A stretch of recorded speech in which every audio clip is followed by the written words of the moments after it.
नमस्कार साथियों, स्वागत है एक बार फिर से द एम ऑफ एजुकेशन में। आज हम बात करेंगे क्लास 11th का जो चैप्टर है सदिश विश्लेषण और प्रक्षेप की गति। प्रक्षेप की गति में हम प्रक्षेप का मोशन, प्रक्षेप का पथ परिवलयाकार होता है, हमने पहले वीडियो में पढ़ लिया था। दूसरे वीडियो हमने पढ़ा था प्रक्षेप का उड्डयन काल। प्रक्षेप का उड्डयन काल जो होता है इससे पहले वाले वीडियो में हो गया था। उसके बाद हम आज बात करेंगे प्रक्षेप की ऊंचाई में।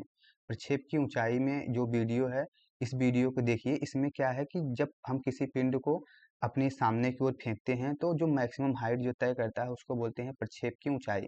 तो इसका जो डेफिनेशन है इसमें लिख लीजिए, पिंड के पथ के उच्चतम बिंदु की ऊर्ध्वाधर ऊंचाई प्रक्षेप ऊंचाई कहलाती है।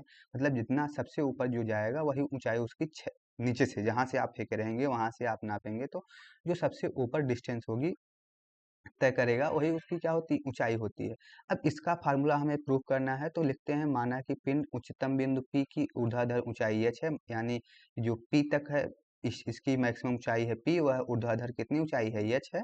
इस बिंदु पर वेग हमारा शून्य होता है, यानी इस बिंदु P पर, जो हमारा बिंदु P है यहाँ यहाँ पर हमारा जो v अंतिम वेग वह क्या होता है, शून्य होता है।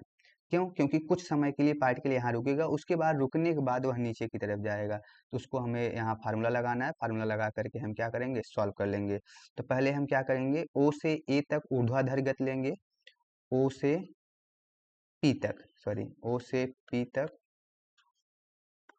ऊर्ध्वाधर गति लेने पर, ऊर्ध्वाधर गति लेने पर तो O से P तक जो समय लगेगा, मान लेते हैं हमारे पास ऊर्ध्वाधर से जो समय लगता है वह कितना लगता है, समय t लगता है। और जो ऊर्ध्वाधर जो गति होगी वह कौन सी गति होगी, यू ऊपर वाली ऊर्ध्वाधर घटक वाली। तो यहाँ लिख देंगे यू वाई बराबर यू साइन थीटा। और ये हमारे पास हो गया। अब हम क्या करते हैं, इसके बाद हमारे पास इसमें a भी लग रहा होगा। a कितना होगा, a इक्वल टू माइनस जी, मतलब नीचे की तरफ लग रहा होगा a, ठीक। और जो v है, v अंतिम वेलोसिटी क्या है, शून्य है। तो v लिख देंगे, अंतिम वेलोसिटी यहाँ पर शून्य है p पर, v अंतिम वेलोसिटी हमारी शून्य है वहाँ पर।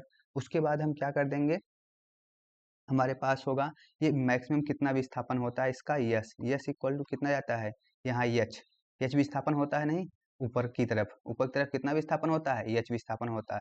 अब हमारे पास है क्या फार्मूला है, उसको हम फार्मूले को क्या करेंगे, लगा देंगे।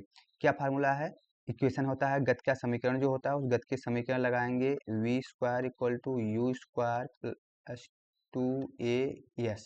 अब हम जो वैल्यू हमारे पास, उस वैल्यू को हम यहाँ क्या कर देते हैं, पुट कर देते हैं। वी स्क्वायर का मान 0 है, यू स्क्वायर प्रारंभिक वेलोसिटी है, यू साइन थीटा का स्क्वायर 2as माइनस, क्योंकि g माइनस है, 2g यस का मान कितना है, h है। अब यहाँ से h की वैल्यू निकाल लीजिए, तो यहाँ से हो जाएगा हमारे पास h equal to u square sine square theta upon में 2g। यही आपका क्या आ गया, फार्मूला आ गया। यानी h equal to u square sine square theta upon में 2g।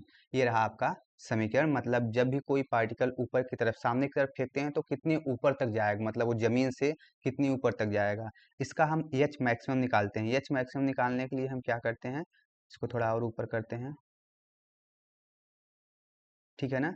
ये फार्मूला दिखता रहना चाहिए आपको। यहाँ से हम निकालेंगे एच मैक्सिमम, एच मैक्सिमम, ये मैक्सिमम, एच मैक्सिमम कितना होगा, कब होगा। एच मैक्सिमम निकालने के लिए हम पहले हमें थीटा की वैल्यू पता होनी है। Theta equal to 90 degree, theta 90 degree रखेंगे तो हमारे पास आ जाएगा यू स्क्वायर अपान में 2g।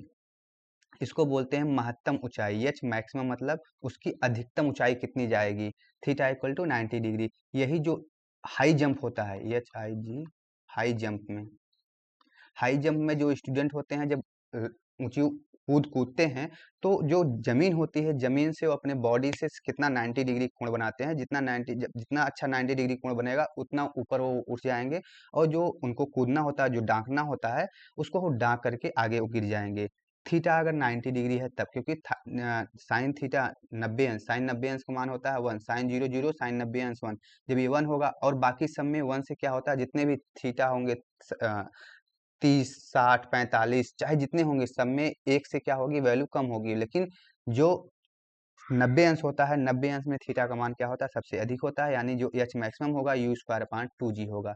आपका फार्मूला यहीं आ गया था, यहाँ तक आ गया था, इस एग्जाम्पल था जो आपको मैंने बता दिया। ओके, तो चलते हैं, मिलेंगे अगले वीडियो में, तब तक के लिए bye bye, take care, love you all.